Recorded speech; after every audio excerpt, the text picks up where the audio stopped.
He's going to hang on. And he'll stop the fight. Down he goes. Now he's hurt. It's all over. I told you today, I'm still the greatest of all time. Never again defeat me. Never again say that I'm going to be defeated. I just want to say from the bottom of my heart, I'd like to take this chance to apologize to absolutely nobody. They've thrown the towel in. The fight's all over. The fight's all over. This is referee Mark Goddard, and it's your time to enter the FightMad zone. Get ready for 5 rounds of uninterrupted FightMad talk. I want you to keep it clean, protect yourself at all times, and remember, no blows below the belt. If you want to touch gloves, do it now. Go back to your corners. Let's do this.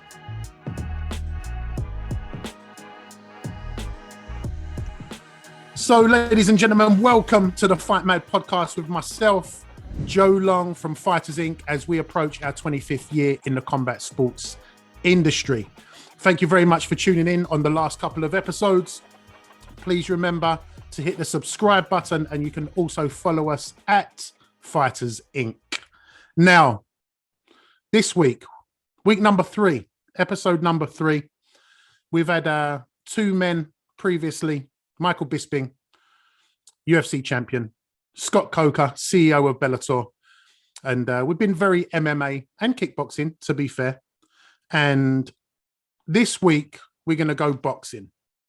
Okay. And I've got to say, on the show, we have athletes, we have industry insiders, and we have celebrity fight fans. And this next guest might cringe at what I've got to say here, because I regard him as most definitely an insider.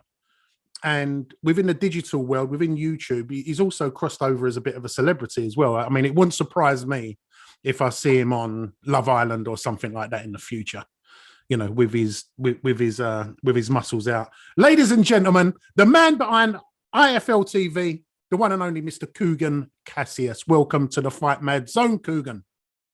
Hello, Joe. Thank you very much for having me on. Well, I randomly bumped into you after a very long time in Broadstairs recently. We did. We rekindled our friendship. That's right, isn't it? Well, we did. We never. Our friendship never stopped, has it? No, I know, but I haven't spoke to you for quite some time. We haven't spoke for a while. That's what I mean. So, and I actually met you. Well, we bumped into each other, and both on a family day out. And I've got to say, congratulations on your newborn baby. Absolutely gorgeous. Thank you. We bumped into each other on a family day out, and it was actually the day before our first podcast launched. And it was like, Coog, you got to jump on. You got to jump on. Because I think you owe me a few interviews over the years, just a few. Yeah, we'll come on to that a bit later on, but yeah. Yeah, are we going to come on to that, are we? We'll come on to that a bit later on. We come on to that. So before we go into the FightMad zone with our 5 questions, which I believe you know what they are, Kugan. Some of our guests didn't know what they were. Michael Bisping didn't know what they were, and he was staggering around on one of the questions. But, you know, that's Michael, who you've interviewed a number of times before. I'm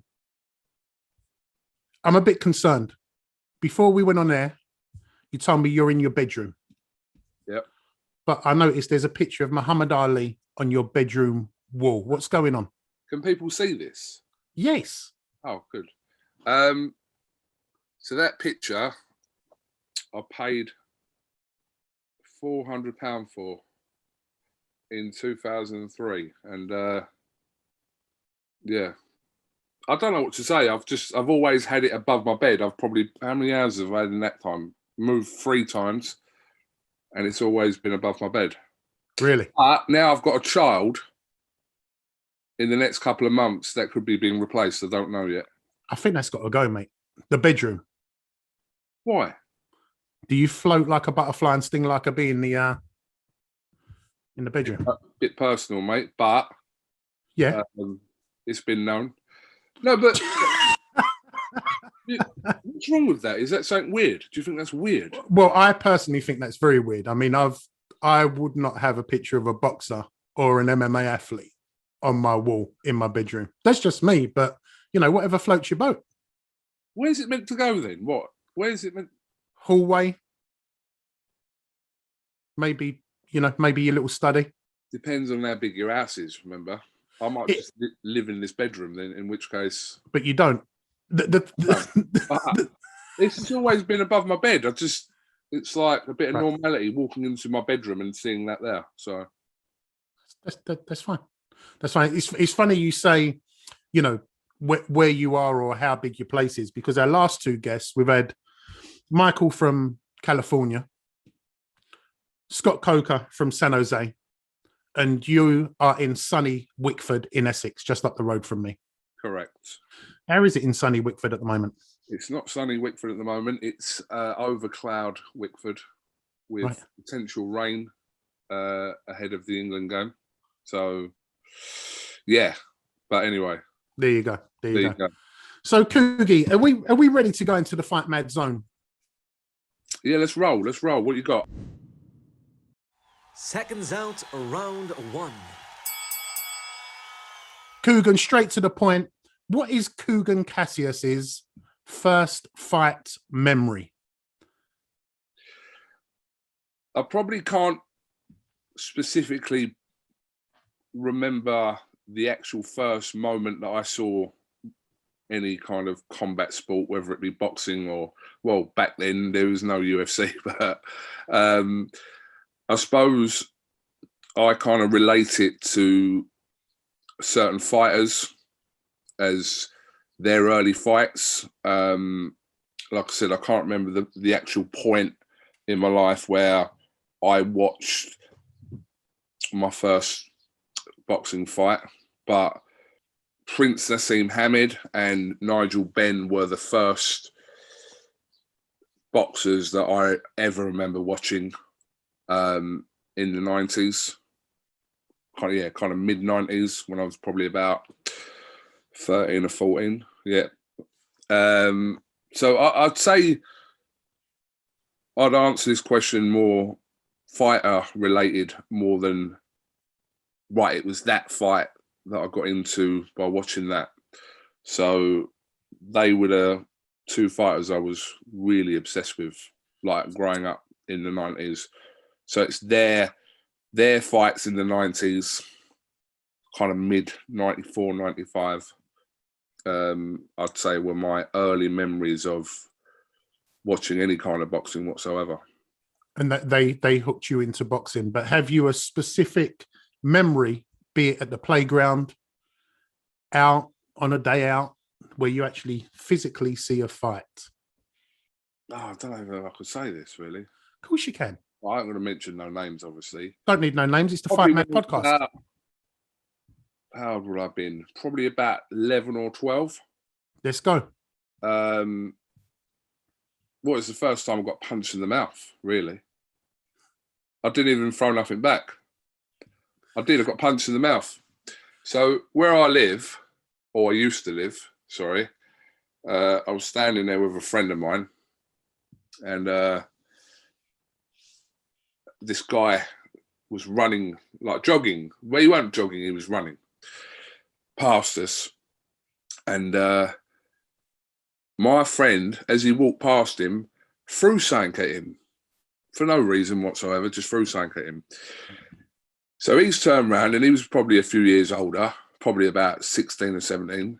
He's run about 50 or 60 yards, turned back, run towards us, come over to me, and went crack in the side of my face. That was the first time I'd been punched in the face. At 11 years old? Well, probably, let me work it out. I can actually work out. So it would have been 92. Yes, 11 years old. Wow. 92. I remember when it was, because it was the Euros. And I remember what day it was as well.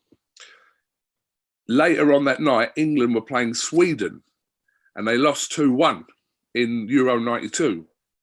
I remember that. Wow, there comes your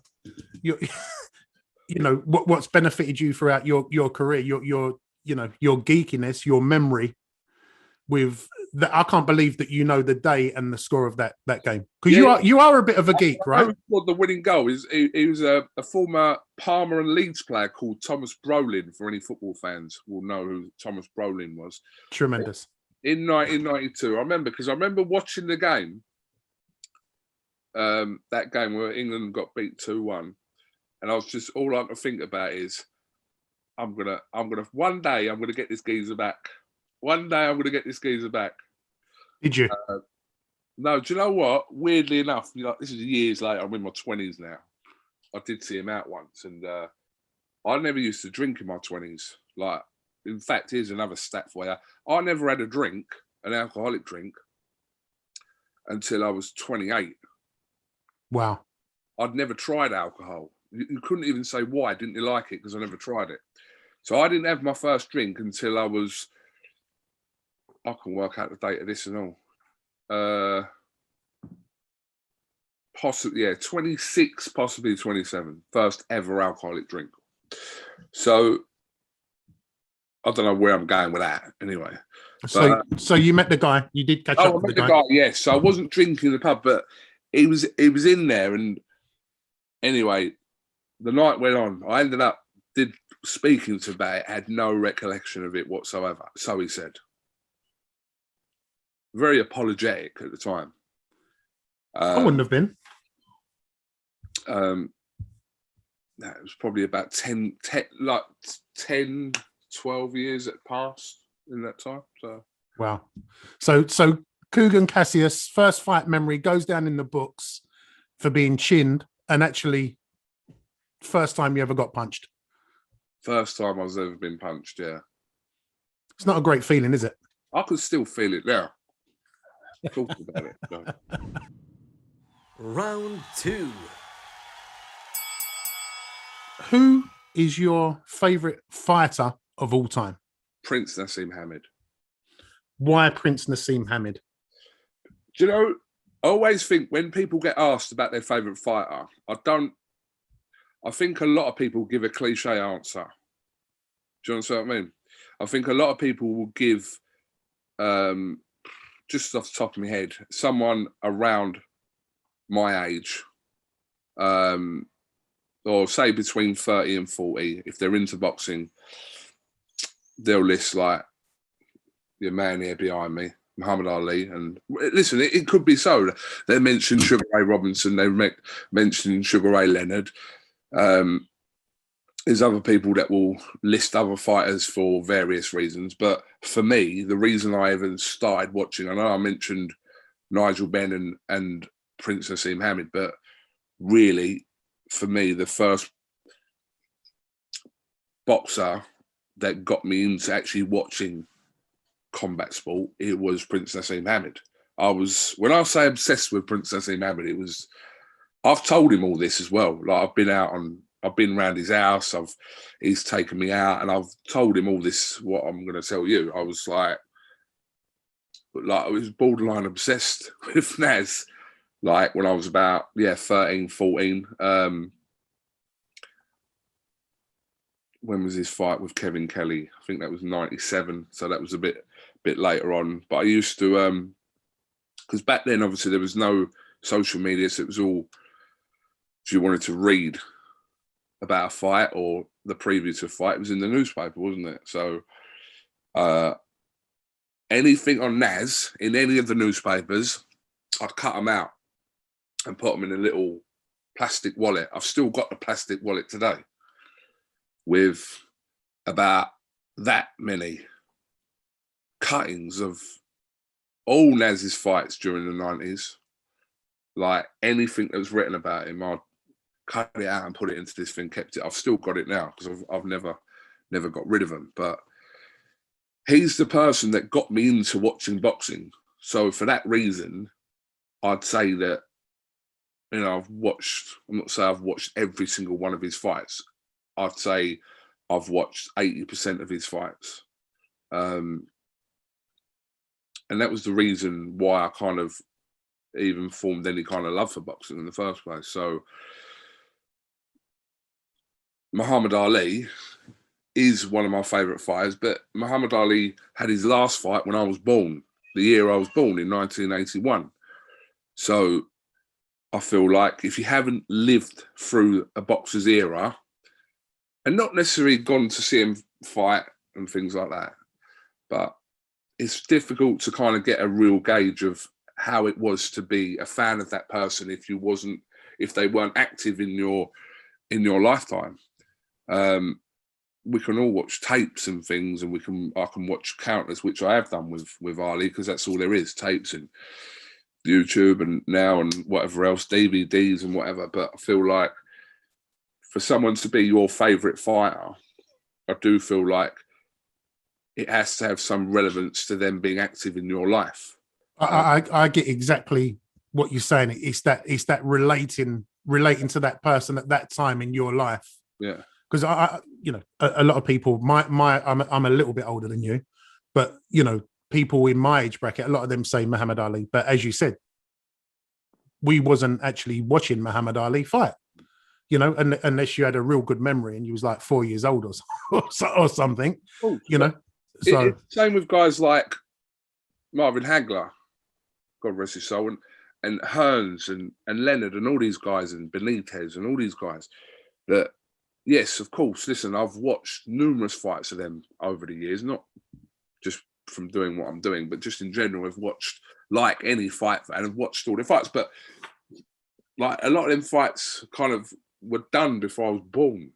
So you didn't really live it. Do you know what I mean? Like, people were lucky in a boxing sense if from the 70s, especially, where and it's not about going to the fights. You might have not gone to a fight in your life, but the moments of even watching it live on the TV and kind of just living through the era of a current boxer. I think that's who really your favourite boxer should be, because and everyone could give a different answer to this, and they could word it to their own suiting to say, well, the reason why I followed him or whatever is because of X, Y, Z. I'm just saying, for me, Prince Naseem Hamed was the reason why I started watching boxing, and I only used to watch him, and then I got into kind of a few of the other fights, like that whole Eubank, Michael Watson, Steve Collins, that era, which was a phenomenal era, and they all fought each other. So, but for me, like, that single person is Prince Naseem Hamed, without a doubt. Great. But as you're talking there about that, Coog, you can actually relate that to music. Like, you hear music, don't you? And it's like it takes you back to when you was at somewhere, or whether you was in a club or in at a certain time in your life. And it's really the same with with combat sports. I can think of certain athletes, whether that be my favorite fighter is Tommy Hearns. That reminds me of being young and watching it with my father. Yeah, but it's relatable. So I can completely get what you're saying. What's your favorite Naz fight, Coog? It's the Kevin Kelly fight. Amazing. The Kevin Kelly fight for me was like kind of his defining moment. I know he'd had numerous wins before that, Steve Robinson, etc. I know.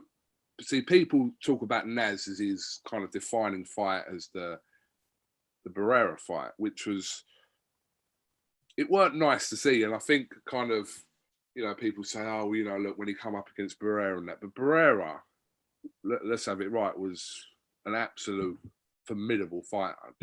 I would say the Canelo of his time. Right. So there's no shame, however good you are and however good Naz was, getting beat by Barrera. Naz probably wouldn't look at it like that. And I know he had one more fight afterwards, but I think people kind of sometimes refer to that point of his career more so. But for me, the Kevin Kelly fight, and I interviewed Kevin Kelly years ago, and I hadn't known Naz that long. I'd only known him for about a year or so, and I met him in New York, and he went, and he didn't know me.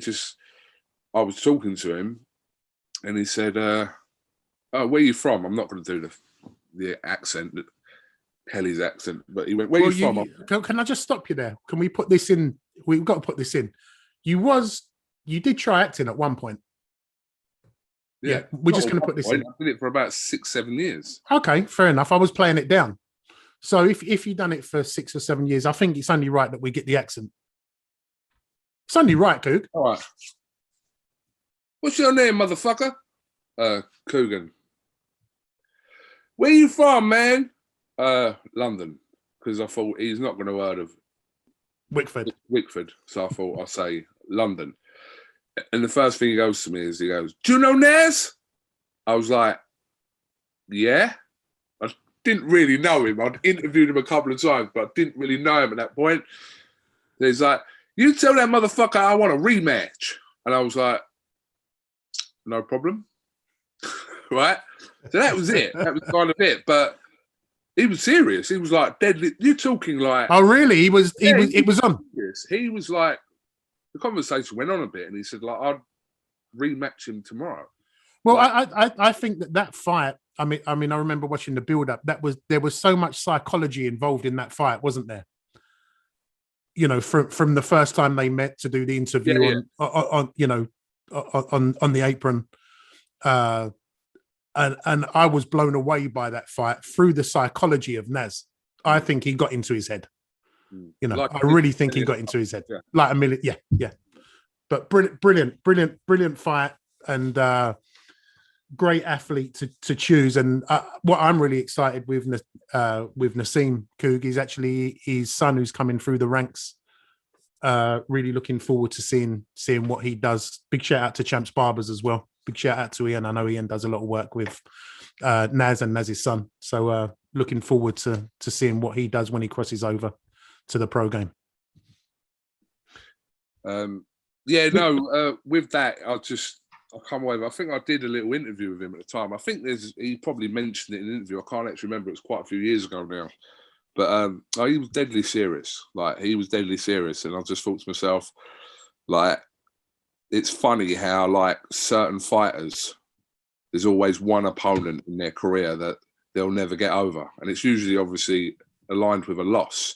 And I think if you want to push Kevin Kelly's buttons at any point, not that I would advise that, by the way, because he's probably still handy, mention Naz to him, because it just, I could just straight away. And he knew nothing about me. I could have never heard of Naz. I could have never watched a fight in my life. As soon as I said I was from England, he asked me if I knew Naz straight away. Straight to the point. Tell that motherfucker I want a rematch. I was like, okay, yeah, no problem. Brilliant. Round 3. I suppose this question, we've had some different answers, different vibes from different industries, and I've witnessed yourself online and in person go through some ups and downs within your career, because you probably you do politically get dragged from pillar to post at times. And there's a couple of things in the back of my head which you may talk if it's, if it's related to our industry, but this question is for life. And what I want to know is, what is the biggest fight you've overcome in your life, Kugan Cassius? I don't think I've had it yet. Like, I'm not saying my whole life's run like, because no one's life runs smoothly as they want, obviously, and but I don't believe I've had it yet, and that could be a good thing or a bad thing. I don't know, but I don't look at any point in my life where I look at and think, right, I've had to really kind of struggle, or I've had to overcome anything as such. It might have happened subconsciously, and I may have not realised it, that you did come through that stage of your life, or you did, without me really even knowing about it. But I don't really look at any point of my life, and bearing in mind I'm 40 in a few days, where I can really look at that situation or that kind of question and say, yeah, there was a time of my life where there's been times in my life where I've been lost, Like I haven't known really what I'm doing with my life, but nothing where I kind of look at it and think, oh, I'll come through that stage, because that was just probably me being a little bit complacent in life, me being a bit lazy in life, not as driven as I am now. But I don't look at that any period of my life and think to myself, yeah, pat yourself on the back there, because you came through that, or you did, you know. Like I said, I don't think that moment's come yet, and that could be a good thing or a bad thing. I don't know yet, do you know? Yeah. So my biggest, as I was kind of approaching 35, 36, those kind of years, what was, say, dawning on me, I was thinking to myself, well, say when I was 36, so I was like... I'm just, sorry, Coog, just trying to get this into perspective. So IFL TV's been running for 10 years now, correct? With crazy amount of subscribers. I mean, I remember when you was literally starting out. I've got some stats here, you know, 676,000 subscribers, you know, over 350 followers on socials. You've done an unbelievable job. So I'm just trying to, where you're going with this, what I'm trying to do is get where in your career. So literally halfway through your IFL TV career. Yeah. Cool. Yeah. That's probably about right. Yeah. So IFL pretty much started when I just turned 30, as it's actually, about 28, 29. Now I'm approaching kind of 40 IFL, 12, probably the middle part of that. Yes. Cool. I've got to say, because I met him back then as well. Big shout out to James Helder, who you started with. Yes, James Helder did start IFL TV with. So big shout out to James. But yeah, so halfway through. The only thing really that dawned on me was not really what I was doing with my career as such, or kind of what I was doing in regards to IFL. But the only thing that really dawned on me was the fact that I didn't have a child. Like, because you do, if you're getting to like 30, 35, 36, 37, you've got no children, you start to think, well, are you ever, and I always did.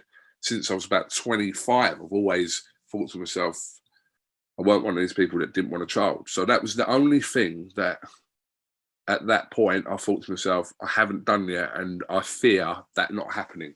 But work-wise, because I've not really had a plan as such in terms of,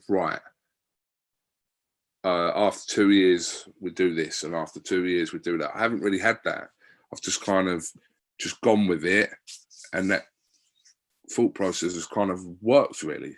Because the organic progression of what you've done has been amazing, hasn't it? Let's be honest, it's like it's a story in itself. How IFL TV and yourself and social media has blown up around boxing has been, you've just got to go with the flow, and organically it's gone through the roof. You've overcome that now. You've got a lovely baby. Yes. How's family life for you right now, Coog? Yeah, good. Just getting used to everything. It's all brand new. But someone pointed out to me the other day that if you had a child when you were 30, as you were starting out, your career probably wouldn't have gone the same way. Which is impossible to say what way it would have gone, but it would definitely have had a major, major impact, because obviously in my late 20s, early 30s, I was free to travel. I was free to kind of do what I was doing and go here, there and everywhere, and not have the burden of a family or a child to support. Because a lot of the early years I was paying for a lot of stuff myself, especially traveling. You know, me and James both did, to pay for like trips to America, which weren't cheap. I mean, they weren't like, I'm talking like $2.5 grand to get you stay in a hotel in America for a week, get yourself out there. Hold on a sec. You're talking like a superstar now. $2.5 grand's a lot of money to people. I know it's a lot of money, but what I'm saying to you is, I know.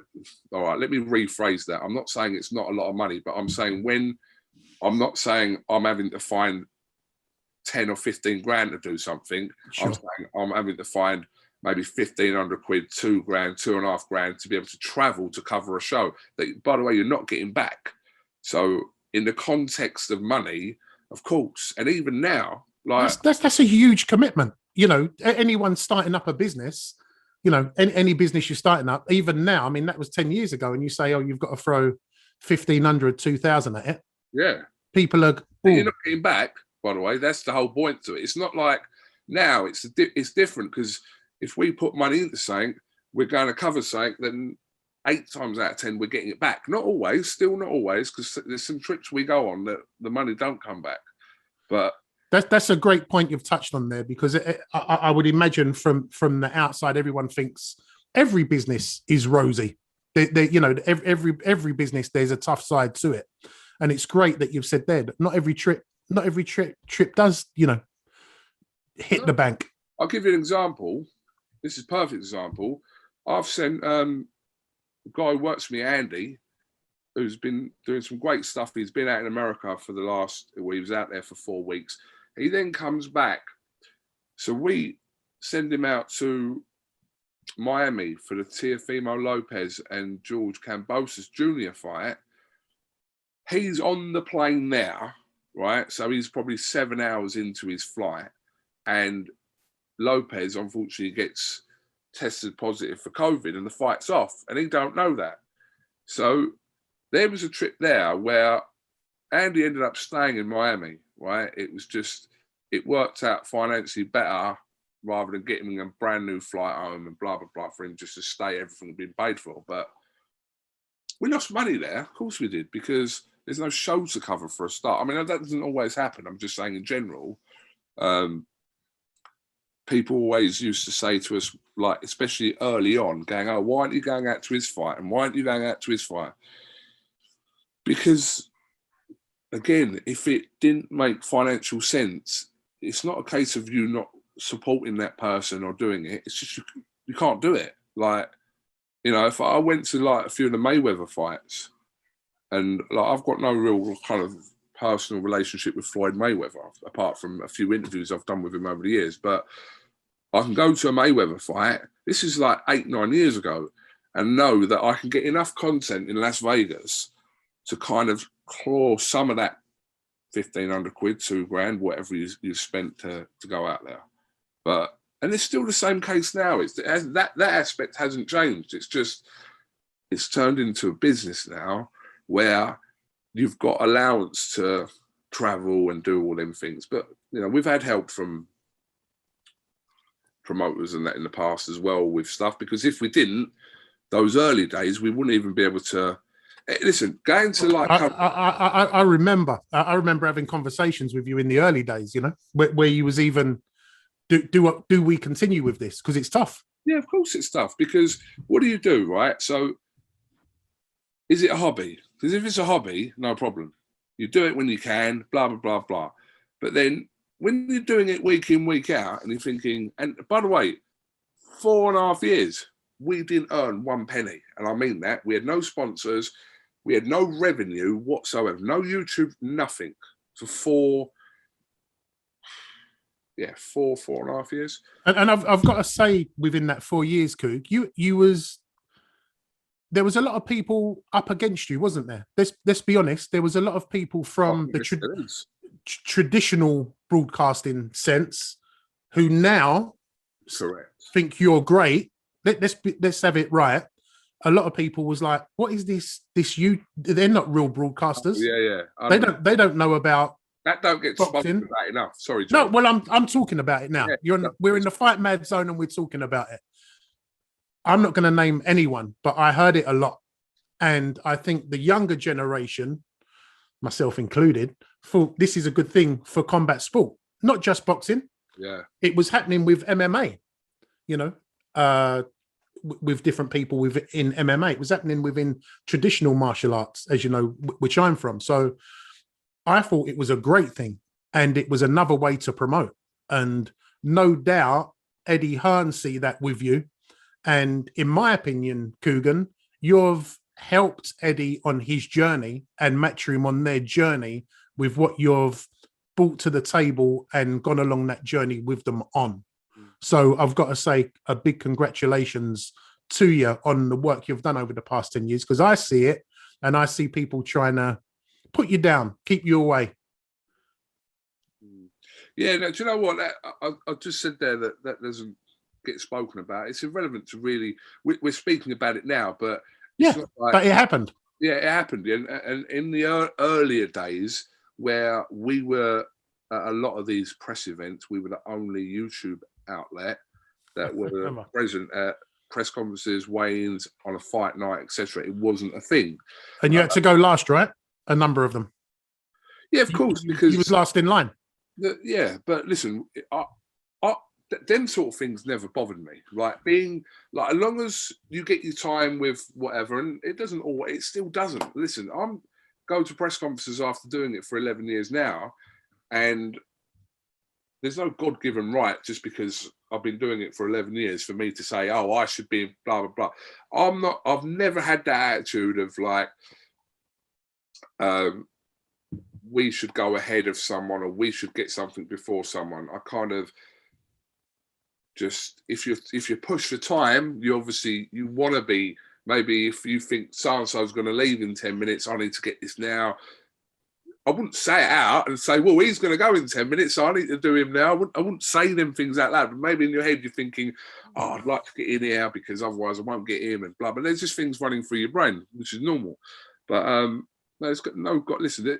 Whether someone's listen, if someone started a YouTube channel tomorrow called, I don't know, Phil's Boxing Channel, right, and they started that channel today, and I'm going to interview an Anthony Joshua tomorrow, right, or a Tyson Fury. If Phil's Boxing Channel is in a queue to interview Anthony Joshua and he's ahead of me, what am I meant to go? Oh, hang on a minute. You just started your YouTube channel. I should go ahead of you. Absolutely not. It's just when you have that attitude of like, that's you. But it applies to a lot of things, not just what I'm talking about. Like if someone's because I've been in this situation before where people I don't know are in a queue ahead of me. So what? Like who cares about that? It's like, it's fine. It's not like, but some people in YouTube boxing take major offense to things like that, and they're not just think it, but they'll be like, who the fuck are you? Like I've been like almost like I've been doing this for years. Like, why are you ahead of me in a queue? You're ahead of you in a queue because they got in the queue before you. It's like not rocket science, but this is the mentality. But it's just not specific to that, but just in general. I know I'll get my stuff. Do you know what I mean? I know I can. I'll be there. I've been there chasing people out of car parks, out of like media press conferences and weigh-ins, getting them in the car and things like that. I know I'll get my stuff, so I'm not really bothered about this whole thing of self-entitlement. And I think this is probably another podcast, but I think there's YouTube outlets out there that haven't been doing it as long as us, but still feel like the sport owes them a living. No, the sport don't owe you fuck all. You're fortunate to be in a situation where you can cover a sport that you love.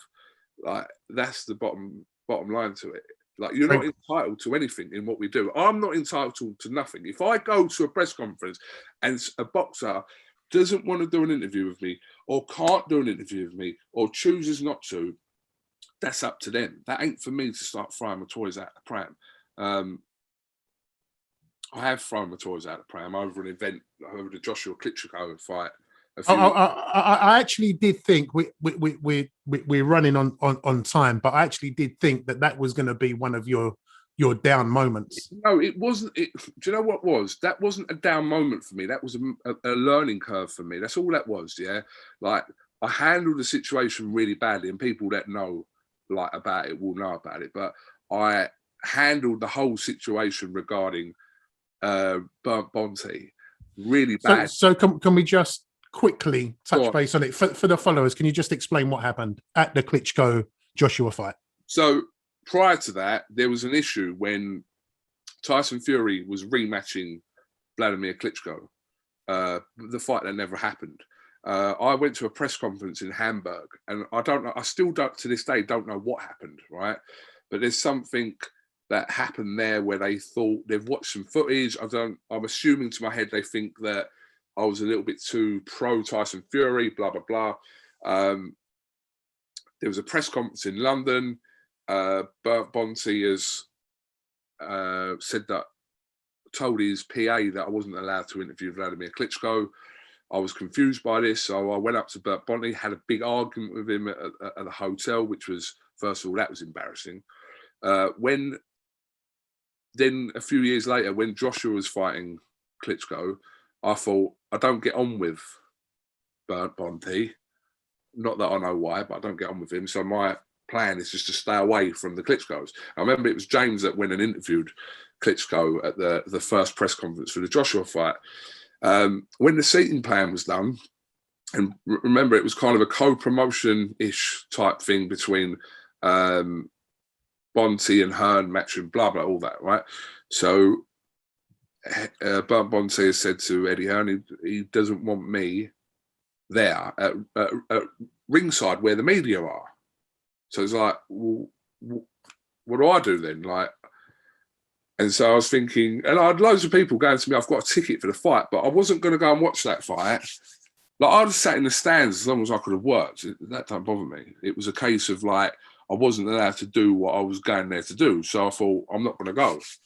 So it just got turned into a big thing. And like I said, I handled it horrendously. Like, I wrote some horrendous tweets on social media. He ain't even on Twitter, I don't think, but he knew about it straight away. I wrote some really bad things on there. I never deleted them because I thought I've said them, and I'd like that reference point in my life where that's always there. And then just quickly, just to sum this up, I ran into Bernd Bönte last year, 2020, in Miami. He was at a matchroom show in Miami. And I saw him, and his response to me was like open arms. He's like, Kugan, like this. And I thought to myself, okay, let's just roll with this. What's happening, mate? We had a chat. We did an interview, a little 5-minute interview. We had a chat off camera. I tried to ask him what I'd done to upset him or Team Klitschko or whatever. Didn't get an answer from that, really. So that was kind of a line drawn under that. But I was just a little bit naive in the whole situation, and just thought. Well, it's great that you're saying you can see what you done wrong in that situation. I knew it shortly after, not just now. Oh, really? Straight up, like not straight after. But I was fuming the day I went on social media and attacked him on social media, which I did shamefully. I was fuming, like someone really around me should have just fucking pulled my phone off me. Like, said, Kugan, don't do this. Don't do this, but no one did, which is no one's fault. I'm just saying I'm capable of knowing what I'm tweeting. But yeah, I think the whole thing was just, but I don't look at it as kind of like a really down point. I mean, I look at it really as like a learning. Yeah. We get blown up and perceived and things, you know? So you didn't take that as a loss. You took that as a learning point. No, because I didn't take it as a loss. I chose not to go to the fight because and the simple reason for that is just because it's difficult to, if you're working somewhere and you know what, when you're there, you're running about round ringside and getting interviews with people. And if I can't do that and I can't interview people going to that fight, I just didn't want to go. And I thought, you know what, I'll watch it on. I want to watch the fight, obviously. Adam Booth actually rung me up, felt sorry for me and got me around his house. So. I actually know, because I was, funnily enough, big shout out to Chris Oko. Chris Oko Chris Oko was round Adams, and because Chris was coming to mine, and then he went, because Chris and I usually watch fights together at home, and he was like, I'm going to go Adams tonight, and Kugan's coming along, and I think I might even spoke to you on the phone that night, just to see that you was all right at that time. But, that's what made it got stupid, right? Is when people were ringing me up asking me if I was okay. Yeah, I was thinking, oh my god, like, what did you do here? Like, literally. I remember I did. I was like, I was concerned. Round 4. Music. I've seen you at a few after parties, a few music events over the years. I think you even come to the Marbella Sessions opening party years ago with David Hay and Bisping and Colin Francis and whatnot. My old mate Colin Francis. Yeah. And what is Kugan Cassius' biggest music inspiration?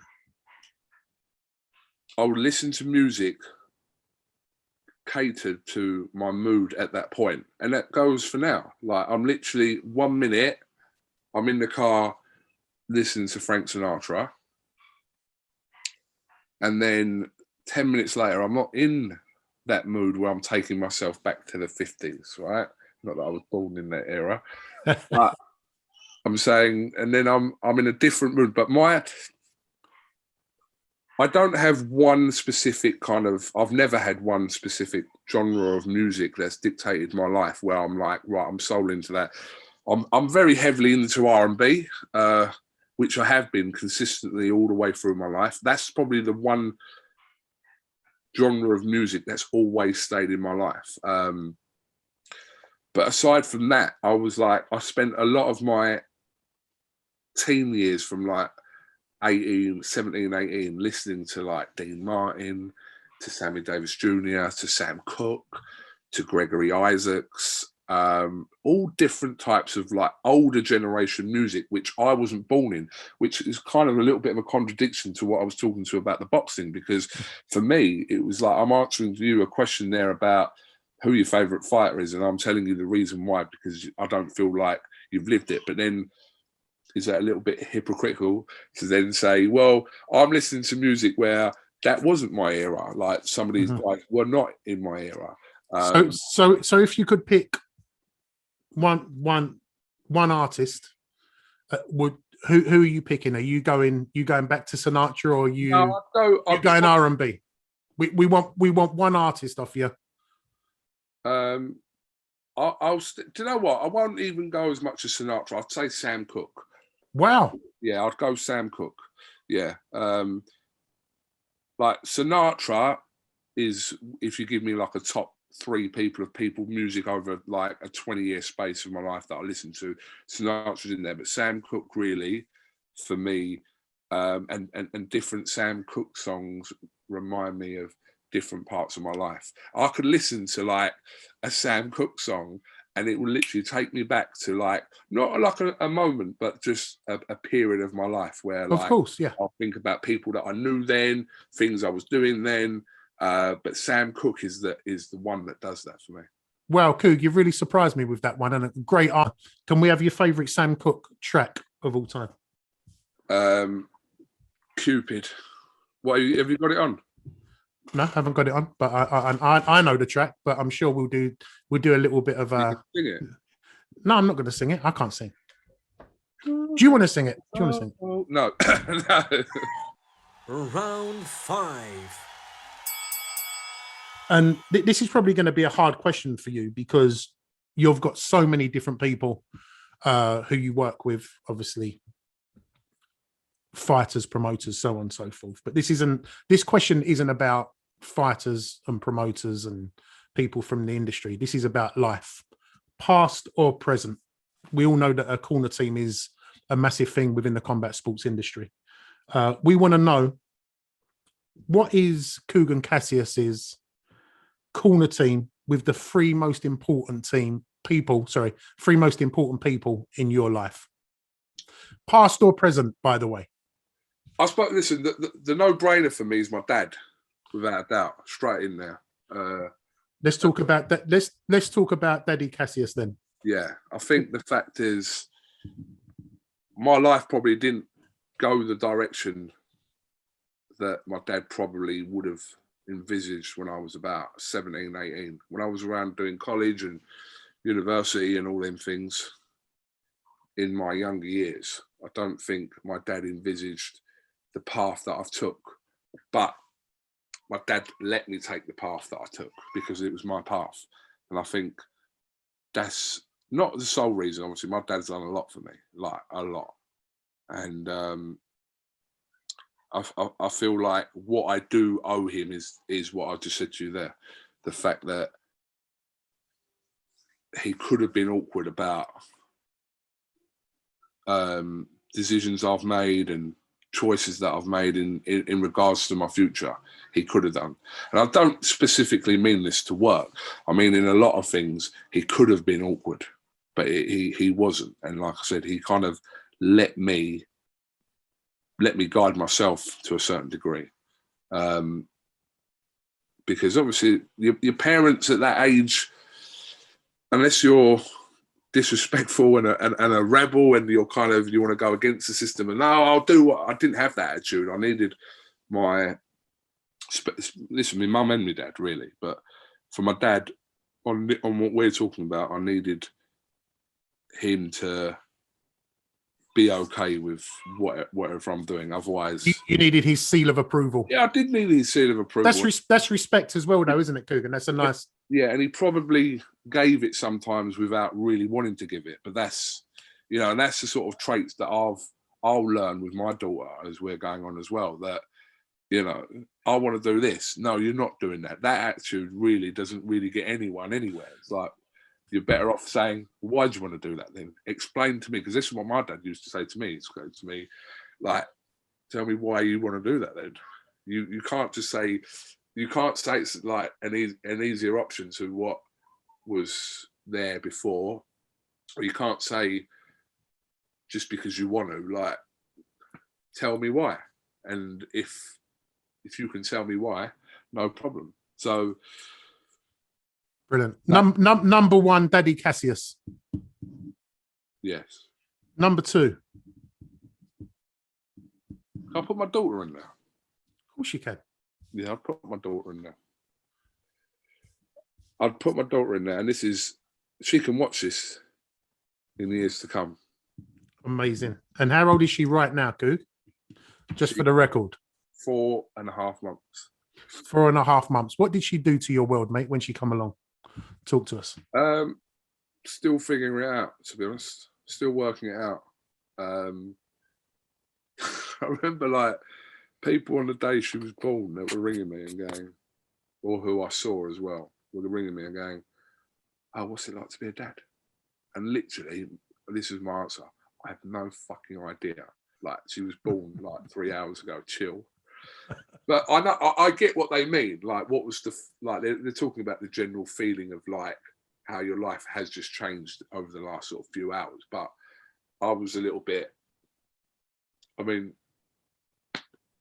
my Miss had a cesarean, right? And she still talks about it with people now. Like, me walking in there, like, I've never walked into, obviously, why would I? I've done any children, but I've not been in that situation where, yes, like my brother's had 2 kids and blah, blah, blah, blah. But to be put in that situation where, like, literally, and especially in like a COVID situation as well, where like the hospitals and that are different, aren't they? I'm assuming, not assuming, I know they are.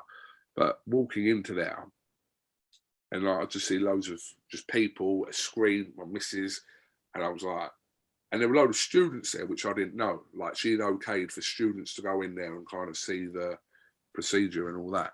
So I walked in there and I was like this. I was like, without saying it out loud, I was thinking, what the fuck is going on here? And then literally, I've gone and sat down there. So her head's here, and I'm sat down there, and I'm facing this way, she's facing that way. And she went, you all right? I went, yeah, I'm all right. And bearing in mind, she's getting cut open. She's asking me if I'm all right. So I was having a chat with her for like 6-7 minutes, and suddenly I hear a baby cry, and I went, whose fucking baby's that? She went, that's our baby, like that. And I was like literally, because obviously people that know that cesarean situation knows it's literally almost like done and dusted in a matter of minutes, really, isn't it? Sure. So, yeah, it took me like, because I went home that night, she stayed in. So that was a weird situation. Going back home, like going to sleep, knowing that I've got a child now. They're not here, but I've got a child. That was like a bit weird. And the first time I was away from her as well was when Dillian White fought Povetkin in Gibraltar. That was the first time I'd been away from the baby. And that was after about 7 weeks. That was strange. But yeah, I'm learning on the job. Brilliant.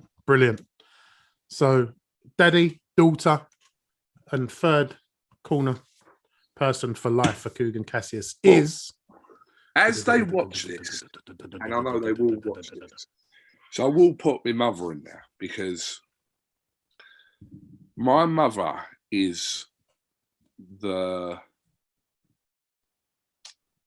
middleman for me and my dad. Okay. Right. So if I've got something to, I'll give you an example. Yeah, this is all the way through my life, and this goes from the point that I told my parents that I'm having a baby in the first place, right? So what I do is I test the water with my mother. So you're giving away all the secrets here, Koo. No, that's all right. They know this anyway. They know this, yeah. I would have thought so at like, your age now. They do, and I think a lot of people who kind of know my mother well know that I get my personality from my mother, certain things and blah, blah. But I think she's been like the one that, so for example, if I've got to go and tell my dad something, I'll always speak to my mum about it first. And then she will say, tell me it's not the right time today, and she'll like guide me through the process of how to do it and when to do it and things like that. Because my dad's a little bit, sometimes he has been a little bit temperamental with stuff, as in, look, Joe, like, they want me to be a lawyer. I'm coming home telling them I'm going to be a dancer. Do you know what I mean? Just get your head around that for a parent, right? Yeah. Like, my parents are Sri Lankan. Like, most people in the community like end up as lawyers, doctors, nurses, whatever. Do you know what I mean? Traditional Sri Lankan. Yes, accountants and whatever, right? So bearing that in mind, and me coming home one day and going, I don't want to, because I did A-level law. I did A-level law, maths and English lit. So imagine me coming home and going, I don't want to do that no more. All right, what do you want to do? Performing arts. But basically all my dad's listening to is I'm saying to him, I want to be a dancer. That's what he's hearing in his head without knowing exactly what it is. So, but my mum would already know all this stuff anyway. It's part of it. Dad, if you're watching, yeah, this is how it's worked. But it's run from then up until me alerting my parents that, and that's the first time they knew I was with someone as well. So it was a whole bombshell in one. Wow. But so mother, if I didn't mention mother as the third person, be wrong. But again, this is the problem now. So you've opened it up now. See, my missus is going to watch this, right? Who's the mother to my child, and wonder why she wasn't in that three. But well, mum and dad, mum and daughter come together. Yes. Yeah.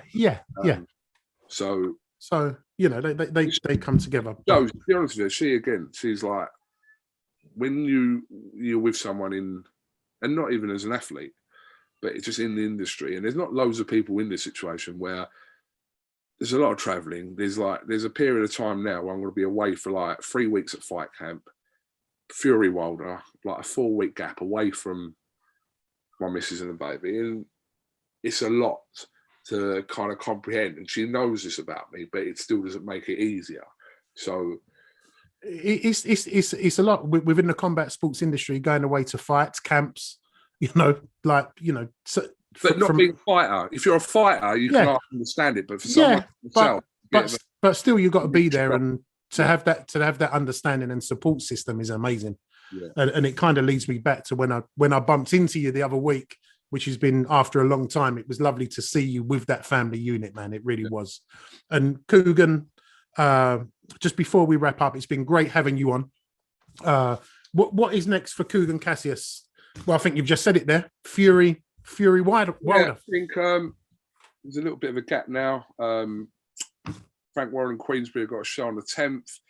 Then after that, I'm hoping that I get my visa accepted for Fury Wilder. It's obviously difficult to get over to America at the moment, but hopefully that should be okay. And then come back from there, and then there's 3 weeks of the Zone fight camp, that period where there's back-to-back weeks here in Essex, which is always handy when things are on your doorstep.